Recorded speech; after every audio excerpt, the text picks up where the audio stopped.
All right, quick and easy video for you guys. Working on a self-propelled PowerSmart lawnmower here. This is the model number. It's a DB2194SH. I'll put a link in the description for this replacement cable here. It's a 2-in-1 engine and brake cable, like drive and engine brake cable kit. The easiest way I found, the only way I found to replace this, the cable I had snapped off. Got this mower for free, so I was able to get it removed just by cutting it. The easiest way to replace this thing, get a screwdriver, pry the new cable through, and then what you're gonna do, you're gonna take these two screws out. Obviously remove everything else that's in the way. There's a couple chunks of plastic, and you'll end up with this marvelous contraption here.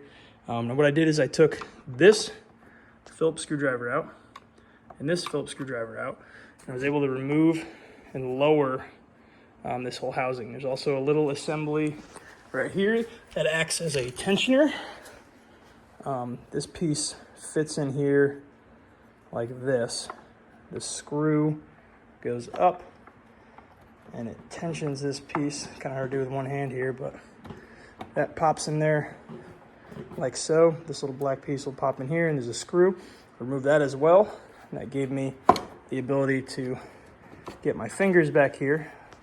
Please, for the love of God, remove your spark plug cable before you do anything. Spark plug wire off the spark plug. But yeah, that'll enable you to get your fingers back here with all these plastic guards off, and you can slip the cable, new cable, through here. And what you want to do is right up, kind of hard to see, let's see. How can I position you guys in there?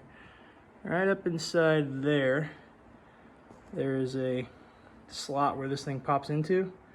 You're going to want to put that in first, and then pop the cable through into that assembly right there, and it'll just pop in place.